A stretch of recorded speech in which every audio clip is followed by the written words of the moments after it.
Today, we're very pleased to welcome Nancy Segal of Cal State Fullerton, and her talk is entitled Twins Raised Apart and Other Unusual Pairings, Genetics, Personality, and Social Relatedness.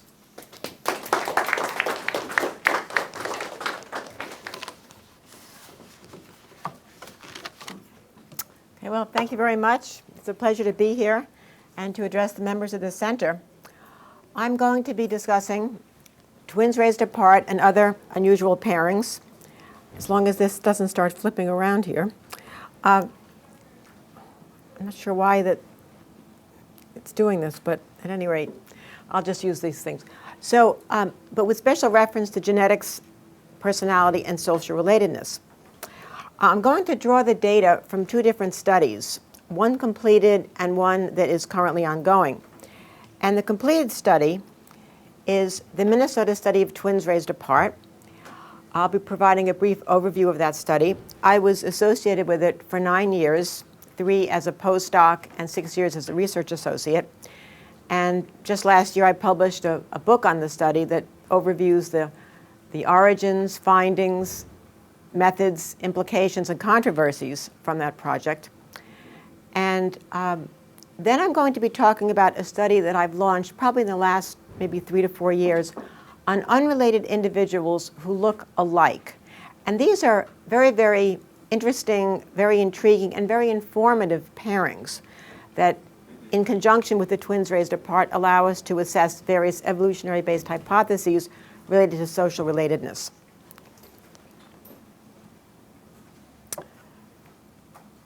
So the Minnesota study was a comprehensive overview of psychological and medical variables in 137 reared apart twin pairs. 81 of them were monozygotic or identical, and 56 were dizygotic or fraternal. Of course, the monozygotic twins share all their genes in common, and the fraternals share half their genes on average by descent. And studying twins raised apart adds an interesting wrinkle to studies of twins raised together, because you've got twins raised in uncorrelated environments, giving you a pure estimate of genetic influence. When you study twins raised together, of course, you've got the control, the dizygotics and the monozygotics, but criticisms have been raised with reference to whether the twins are alike because they copy one another or people treat them alike and so forth. And while many carefully done studies have ruled out those factors as explanations, nevertheless, many criticisms abound. And I'll be talking about some of those a little bit later. So studying twins raised apart really is a very good solution to that whole issue. Now, the Minnesota study was an exploratory study. It examined associations between the twins' life history differences and the behavioral and physical differences between them. We generally did not specify hypotheses, with perhaps 1 or 2 exceptions. This particular study, or slide, I know is a mess, and I purposely put it on because it's a mess. It was the assessment schedule for the project. And it just shows you really how comprehensive and detailed the project was. I think that many of you may have heard about it in the press, but we spent an entire week doing a very detailed psychological, medical, and physical assessment of the twins. We began on Sunday afternoon and didn't finish until Saturday morning. And twins came in actually on the Saturday before and the Friday if they were from Europe or outside the United States, and they typically left on Saturday. But they were with us every single day from morning till night, and even in the evening on, was that Tuesday or Wednesday night, for the sexual life history interviews. It's probably safe to say that there isn't another set of participants anywhere that has such a comprehensive body of information available on them. So the study lasted from March of 1979 until April of 1999, so that's 20 years. And it's generated over 170 publications, with more still being written, more data still being analyzed all the time. 2 really seminal papers that came out of that work were published in the Journal of Personality and Social Psychology in 1988, and then an article on the IQ findings in Science that came out in 1990. And I'll be focusing more on the first paper, since this talk is about personality. So I want to talk just a little bit about how the study got started and why the timing of it was so crucial in the fact that it got going at all. It began in March of 1979, And at that time, the prevailing theoretical winds blew mostly from an environmental direction. And this is captured very nicely in a quote from this textbook by Walter Mischel in 1981. So Mischel wrote, "Genes and glands are obviously important, but social learning also has a dramatic role. Imagine the enormous differences that would be found in the personalities of twins with identical genetic endowments if they were raised apart in two different families, or even more striking, in two totally different cultures." Now, keeping in mind that Walter Mischel was hardly an obscure textbook writer, but really on the forefront of personality assessment, so that this view really captured the thinking of many psychologists at that time. Not everyone, but most. What he was ignoring were three previous studies of twins raised apart that had been published in 1937 at the University of Chicago, in 1962 in England, and in 1965 in Denmark, which all had personality findings on twins raised apart, all showing a genetic influence. In 1981, the Minnesota study had not published that widely, mostly in sort of obscure conference proceedings, so he may not have known our actual scientific findings at the time, and the sample is still pretty modest. But nevertheless, this shows a real neglect for the genetic findings that were available at the time. Also working against the genetic perspective were a number of historical and societal events. There was the legacy of the Nazi era, where scientists at the time were trying to show the biological superiority of some groups over another. You had the women's movement in the 1960s, which of course called attention to women's rights, but also tried to blur the distinction or the biological distinctions between males and females. And in the Civil Rights Act, which granted voting rights to people regardless of race. And there were academic controversies working against anyone who wanted to put forth a genetic argument. You may remember Jensen's 1969 article in the Harvard Educational Review, where he suggested that perhaps the 15-point IQ difference between blacks and whites was linked to genetic differences between them. There was Cyril Burt's work discredited in the 1970s, actually discredited after that, but it was put forth in the 70s. For those of you who aren't aware of this, Cyril Burt was a British psychologist who studied twins raised apart.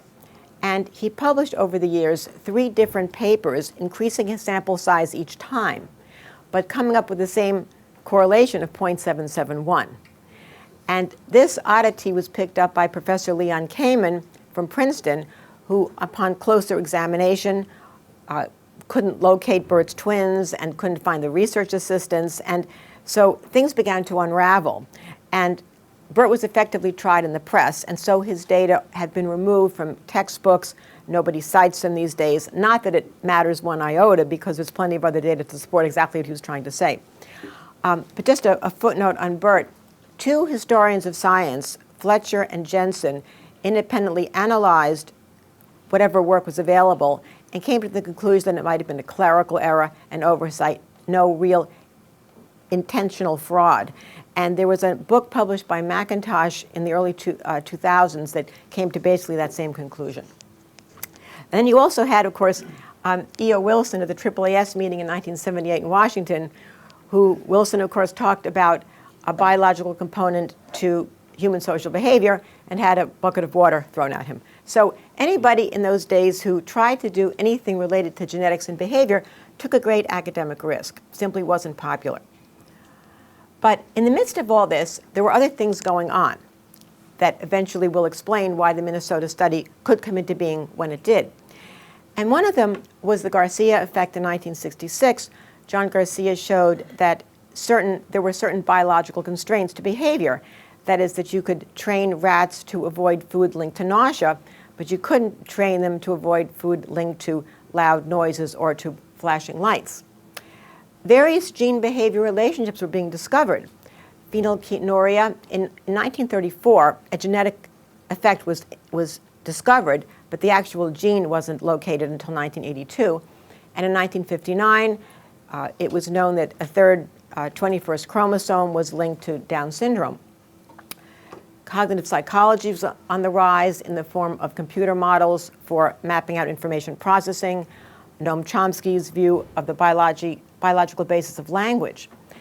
And there were a number of twin and adoption studies ongoing that led to the formation of the Behavior Genetics Association and the Journal in 1970, and the International Twin Society in 1974. So as my colleague Matt McHugh in Minnesota put it, there was just enough doubt about the primacy of the environment to enable the Minnesota study of twins reared apart to come about when it did in 1979. And so in the midst of all this, there were the Jim twins. These are the twins that first began the project. Jim Lewis and Jim Springer, who met for the first time at the age of 39 in the state of Ohio.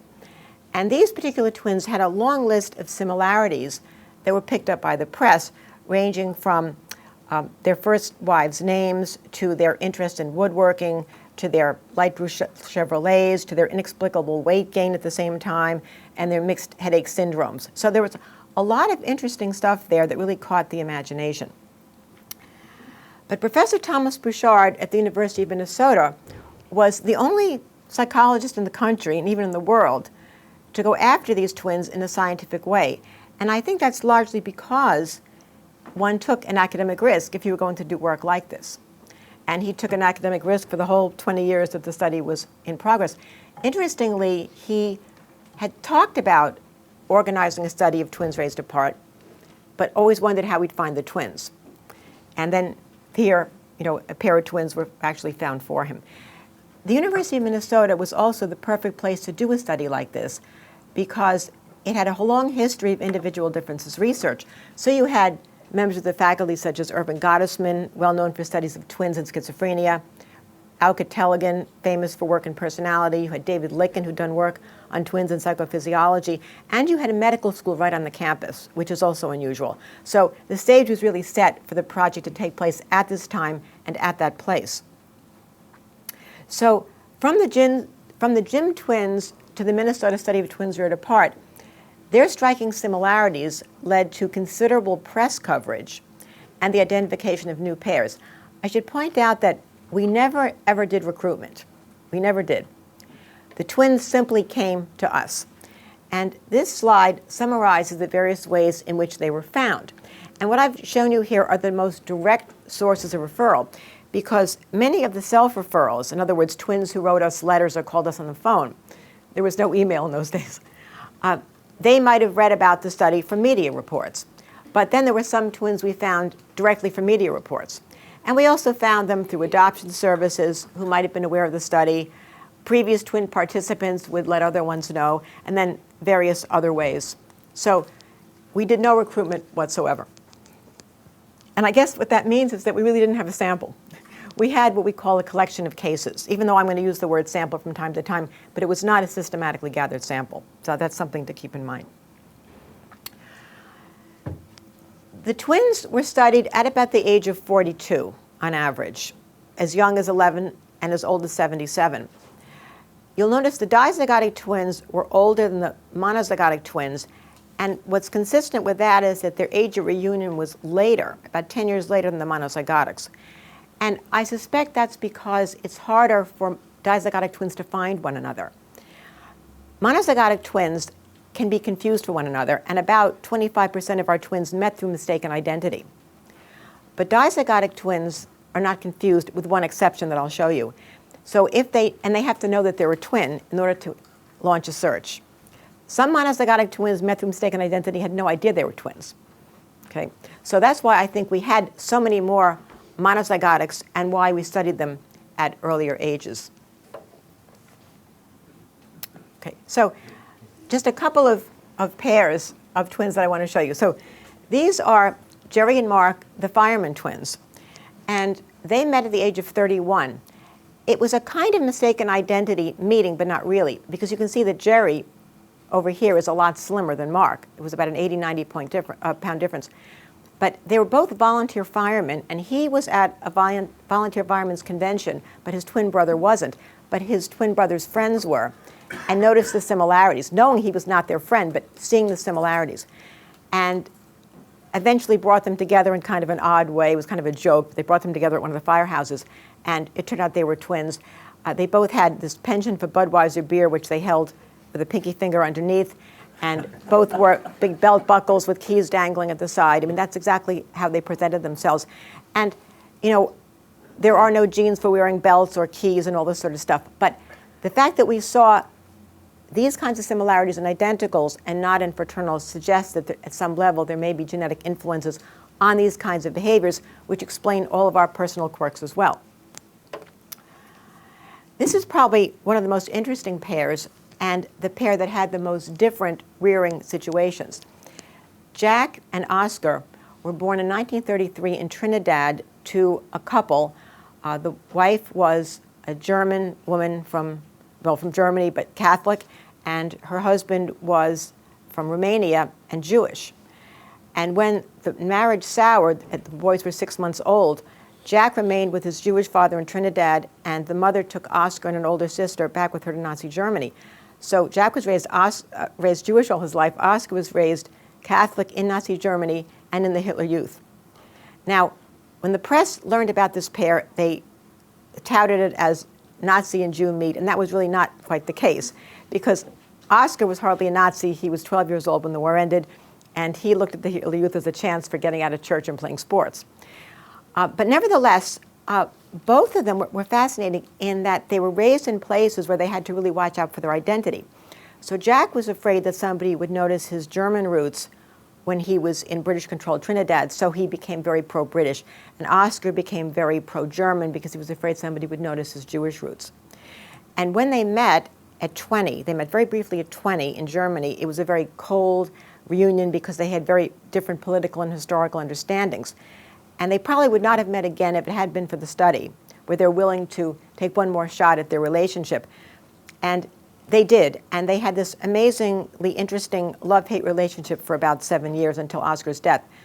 But I think one of the most interesting things to come out of that relationship is that each one knew that had their positions been reversed, they would have been the other one. And they would have adopted a set of beliefs that they found completely repulsive in their current life. And see, none of us have the opportunity to see ourselves in a life unlived. We can imagine what our lives would be like if we'd married somebody else or gone to a different school or taken a different job. But it's only imagination, and they can actually see it. This is our one pair of fraternal twins raised apart who were reunited through mistaken identity. And both of them have a condition called ectodermal hyperplasia, where their hair doesn't grow. That's about it. And it's very, very brittle. They had very sparse body hair. It's an autosomal dominant trait which they inherited from their biological father, and which one of the twins passed on to two of her biological children. And this is a pair of twins who met for the first time at the age of 75. We studied them at 77. They were raised in New Zealand, and they met on a missing persons talk show. And they are in the Guinness Book of Records as being the world's longest separated pair of twins in the world. Okay, so to the findings. I always like to introduce the findings with this cartoon from the New Yorker magazine, a Charles Addams cartoon, which I'm sure was inspired by our project, and says, separated at birth, the Maliford twins meet accidentally. And here you can see two identical twins sitting outside the patent attorney's office with the same inventions on their laps and scissors in their pockets and glasses around their necks. And this was no doubt inspired by the press. None of our twins were as alike as this. We saw striking similarities among them, unexpected ones, but never anything quite like this. Okay, so earlier I mentioned one of the seminal papers to come out of the Minnesota study of twins raised apart, Personality, Similarity in Twins Raised Apart and Together. This is the first study that actually included 4 groups of twins, MZA and DZA, and MZT or MZ twins raised together, and DZT or DZ twins raised together. And see, that was one of the great advantages of the University of Minnesota, because David Licken had been working on a registry of twins raised together. And so we always had, or mostly had, this 4 twin group comparison. So behind every great study, there's always a story. And I'm going to just tell you the story quickly and then go on to the scientific findings. This is the Daniel Goleman story. Daniel Goleman was a science writer for the New York Times, and the public affairs person on our campus was dying to get something into the New York Times, and she wanted to get this personality study, which she knew we had submitted to JPSP. And of course, Professor Bouchard wouldn't give it to her because findings have to be reported in journals before they go into the press. But she was able to get it from David Licken, and then she sent it on to Daniel Goleman. So the study was actually reported in the New York Times way before it ever appeared in JPSP. And this is what Daniel Goleman wrote. This is how he introduced the project. He said, "The genetic makeup of a child is a stronger influence on personality than child rearing, according to the first study to examine identical twins reared in different families. The findings shatter a widespread belief among experts and laymen alike in the primacy of family influence and are sure to engender fierce debate." Well, you know, when things get put into the press, sometimes they're not exactly correct. And so we never said the genetic makeup of a child is a stronger influence. It was about 50%. So the other 50% was surely the environment. And it was not the first study to examine twins raised apart. There were 3 previous ones. And we never said that families didn't matter. You know, we said that families matter a lot in terms of sensitivities to children. So this was really, kind of a misrepresentation of the work that we did. So let's take a look at the findings. And these are the intra-class correlations for the 4 groups of twins. And I think the most important line to look at is actually the bottom. Is this thing working? Oh, yeah. So the median correlation across the 11 personality scales was 0.49 for the MZA twins and 0.52 for the MZT twins. I mean, not a difference, really. And what this tells you is that shared rearing environments do not make family members alike. And that was a big finding. Now, that's a huge finding, because we tend to think that we model the people that we're with and they influence us to a great degree. But the problem with intact families is they share both genes and environment, what we call passive gene-environment correlation. And for the fraternal twins, so again, it's a much lower correlation. And again, the shared rearing environment doesn't seem to make much of a difference here. If you look at some of the individual scales, you can see that shared environment does make a difference here. Social closeness seemed to be much higher in the MZT twins. But of course, a bigger picture is told across the many. You get a much more stable, reliable figure. So this is what we found over here. Nancy, what is absorption? That is sensitivity to sights and sounds. So the implications from the work as we saw it was that genetic influence underlies individual differences in personality. Shared environments do not make relatives alike. Non-shared environments are most relevant to personality development. And that has actually been one of the biggest challenges to people in the behavior genetics field. Finding this non-shared environment and figuring out how it affects behavior, because it seems to work in very non-systematic ways. And so it's been a real challenge to try to pin that down. And everyone can modify behaviors. Everyone cannot be the same. In terms of parenting, we seem to think that parents of one child are environmentalists, parents of 2 are geneticists, because parents can then see that children are very, very different. What works for one child doesn't work for another. Family members are similar and dissimilar due to genetic factors, and parents have the responsibility of staying sensitive to each child's talents and dispositions. Now, I mentioned earlier criticisms of twin research. And one is that identical twins are alike in personality because people treat them alike based on their matched appearance. That never has made sense to me, because personality is not in a face, personality is in a brain.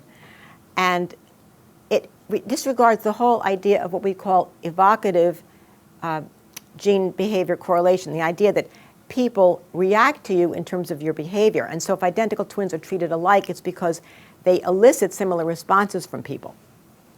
But this is the kind of criticism, and by the way, there are many criticisms launched against twin research, but this seems to be the primary one. And it doesn't go away. It's shown up as recently as 2001 by Jay Joseph, who's one of the most evil critics of twin research. And I hope no one here is related to him. And Brian Palmer, who is a science writer. In 2011, there was a huge spread in Slate magazine on twin research, all different kinds of topics on twins, but he wrote this scathing piece on twin research, putting forth exactly this criticism. And I probably could have added Richard Nisbet's 2009 book on intelligence, where he raises exactly the same thing. But, so what I decided, or what occurred to me, or what I thought about, is that one could resolve this issue by looking at personality resemblance and unrelated lookalikes. Because unrelated lookalikes, or what I call ULAs, parallel monozygotic twins raised apart due to their matched appearance and their separate rearing, but they lack a genetic link. And the rationale for that is that if physical appearance triggers certain classes of treatment by others, then the personality similarity of unrelateds who look alike should approach that of MZ twins, or at least DZ twins. That's if personality is basically in the face. That's what I would expect. However, if shared genes underlie MZ co-twins' matched behaviors, then unrelated lookalikes should show little or no resemblance in personality or self-esteem. So, I'm going to present this as a two-part study. Part one, where I talk about my initial study of personality and self-esteem in the unrelated lookalikes, and then a constructive replication of that work, and then a study of social relatedness in both groups, monozygotic twins raised apart, dizygotic apart, and unrelated lookalikes. So, where do you get a sample of unrelated lookalikes? So, I came across the work of a portrait photographer named Francois Brunel, who works in Montreal, Canada. He has a project called I'm Not a Lookalike. And what he's been doing for years is taking photographs of people who happen to look alike. He's part of a lookalike pair, and I think that might have been what had stimulated his interest. But his work is absolutely stunning, and it's been exhibited all around the world. And here's an example of some of the people that he's photographed. These are people who look alike but are genetically unrelated. I mean, it's really quite extraordinary. Yeah. Were they genetically tested just to make sure? No, they weren't. And that's a good question. I mean, one has to wonder. But at any rate, there couldn't be that many weird apart twins running around. And actually, I took out this slide that follows, but when I was at the University of Minnesota, I actually had a friend from a dance class, and then I was at a supermarket one day and said hello to her, and it wasn't her, and she said, I know who you mean, because she and I get confused all the time. So there are these unrelated lookalikes floating around. So I had to find a personality questionnaire in French, and I needed to get a good one that would yield the big 5 personality characteristics. So there were investigators in France, Roland and Fruit, who in 2009 developed the PFPI, which is a Personality for Professionals inventory. It's a questionnaire with 200 items that yield 21 dimensional scales and the big 5 personality factors of openness, conscientiousness, extroversion, agreeableness, and neuroticism, or what they call stability. And it shows, those 5 factors show excellent correlations with the standard NEO, which range from 0.82 to 0.92. I also gave them the Rosenberg self-esteem scale, which has been widely used and translated into many different languages, which consists of 10 items, 5 positively worded, 5 negatively worded, that ask about different questions concerning self-worth and self-esteem. And the social relationship inventory was one that I composed when I was at the University of Minnesota, a 24-page questionnaire, but we only selected a couple of questions to give to the unrelated reared parts. And what we did was compile a questionnaire booklet, and I mailed all these to Brunel, who then sent them to the, I hate to call them the twins, to the participants, who sent them back, and then we analyzed the data. So it was a small sample, just 23 pairs. And this was maybe one-third to one-half of the potential participants I could have reached.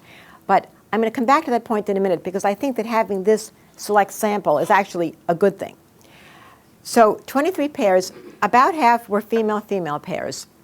The mean age was 46 and ranged from 16 to 84. It includes the 23 intact pairs plus 2 males from incomplete pairs. And then the age difference was about 6.5, ranged from 0 to 20. And the meeting interval, meaning the time between the photography session that Francois Brunel took with them and the time that I actually studied them, was about 9 years, ranged from 0 to 40. So he's been doing this work a long time, actually longer than I realized. So in terms, looking at the correlations between age and sex and the behavioral measures, we find that for the big five, age and sex in some cases showed modest correlations, but nothing was significant. And the age difference also showed no correlation with the age, with the within-pair difference in the 5 personality factors. The meaning interval showed a near significant correlation with extroversion in a negative direction and with agreeableness in a positive direction. So what the first one would suggest is that a longer meeting interval was associated with a shorter within-pair or a smaller within-pair difference in the behavior. I'm not even sure what to make of that. And this one's in a positive direction, so I'm guessing that these are just simply small sample fluctuations. I could be wrong, but they're hard to make sense of because most of these people didn't have any meetings in between. Very few did. And self-esteem showed no correlation with sex or with the meaning interval. Age was significant such that older individuals showed higher self-esteem, and the age difference was associated with larger differences in self-esteem, which does make sense. But all of these data and all the twin data were age and sex corrected. So what I'm going to show you here, just briefly, are the dimensional scales. I had to break that into 2 slides because there were 21 of them. And you can see that these are really pretty negligible, most of these. Maybe this one's a little higher, but it's in a negative direction. And same for these. This is the only one that approached significance. But I think a better story is told by the 5 personality factors and looking at that in the context of studies of twins raised apart and together. The twin data taken from a study by Bouchard in 1993. The mean intra-class correlation for the unrelated is minus 0.05, negligible. Contrast that with the monozygotics of 0.53 and the twins raised together 0.48. Lower, of course, for the dizygotic twins, but still higher than this one.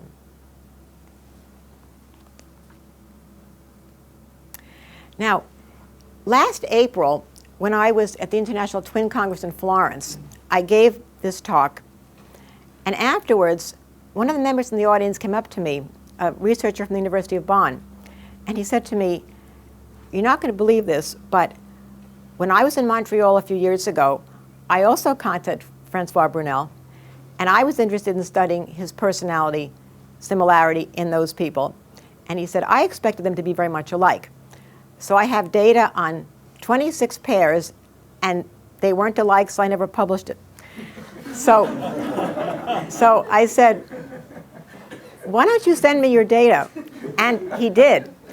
And he had data on the NEO, which is great. I mean, a well-validated, standardized questionnaire. Not only did he have it on 26 pairs, 23 of them were the same pairs I had. He had 2 of them were the incomplete pairs that I had, and so was 1 new pair. So, I mean, a virtually identical constructive replication. And while some of the, the factors fluctuated bit to bit, he got a minus 0.03. So, I mean, remarkable replication on that. My study of self-esteem, this was from the Rosenberg survey. The unrelated lookalikes, minus 0.03, and this is contrasted with monozygotic male and female twins raised together and dizygotics raised together. Now, the heritabilities for self-esteem are lower, but nevertheless, they contrast with this negligible finding for the unrelateds raised apart. So the unrelated lookalikes show little resemblance in the big 5 personality traits as well as in self-esteem. And it appears that MZ co-twins' personality similarity mostly reflects their shared genes. And I would say that reactive gene-environment correlation would seem to best explain MZ co-twin similar treatment by others. The same thing as evocative gene-environment correlation, the idea that they are responding to the behaviors and not necessarily to the face. So let me go on now to talk about the social relatedness, which I think in some ways is a little more interesting. So when I composed the survey for the reared-apart twins in Minnesota, and it was a very, very big questionnaire, but there were 4 key questions that really interested me. And I had them rate this answers to the question, when I met my twin for the first time, I felt we would become closer than best friends, as close as best friends, less close than best friends, closer than casual friends, on down to less close than those people I meet for the first time. Of course, these are retrospective because the twins met, way before they came to Minnesota, or at least most of them did. And I had them repeat this question for feelings of familiarity. I also had them repeat it for how they felt currently, and also how they currently felt for any adoptive siblings they were raised with, people they knew all their lives. So that's an interesting contrast. Someone you're related to but never met, and someone you've been raised with all your life and are unrelated to. And here's what I found. 80% of the identical raised apart twins felt closer than best friends or more familiar than best friends at the current time. That dropped down a bit for the fraternals. And for the adopted siblings they were raised with, this is both identical and fraternal combined, only 20 and 30% said they felt closer or more familiar than best friends. Okay, now, let's see what this looks like. Let me give you a little bit of context before moving on to the findings for the unrelateds. So, if you look at the research in this area, you will find positive assortment or some evidence for positive assortment for behavioral and physical traits. You see this among friendships, you see it among romantic partners, but it does vary from trait to trait. And if you look carefully at the data, you'll see that the behavioral similarities are stronger than the physical ones. So whereas something like values or political attitudes go at about 0.4, height and weight are about 0.04 and 0.08, much smaller than people think they are. So it seems to be the behavior that is driving the relationship and not the physical characteristics. So the question that I was interested in is physical similarity associated with social closeness? And somehow I think we kind of think it should be, but in point of fact it isn't. So remember now, the unrelated lookalikes completed the same set of questions as the twins raised apart.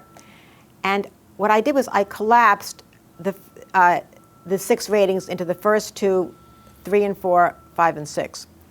So if we look first just at the closeness ratings, you see that only less than 20% initially at the time they first met felt very close or very familiar.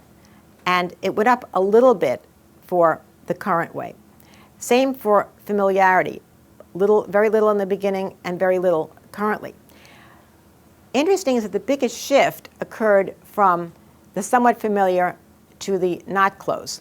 If you look at the change from these 2 graphs to this one, currently most of them felt pretty distant from one another, and the same for familiarity. And while I didn't show that in the slide for the twins, the biggest shifts from initial to current were from somewhat close to very close, or somewhat familiar to very familiar. So the shifts were in totally different directions. Unfortunately, only 1/3 of the respondents provided data along these lines. So I don't know how much this represents the full sample, but about 60% felt that they did look alike to some degree. 40% said they did not, but only 15% sensed any behavioral resemblance. I think that's important. So an interesting question is, if MZA twins form close social ties, why not the unrelated lookalikes? And I think it's because of the perceived behavioral similarities. And I emphasize the word perceived because in the study I did in 2003, I also had a lot of measured personality traits on them. And that didn't seem to correlate at all with social closeness. I think it's the perception of certain behavioral similarities that will really provide the social glue that bring people together.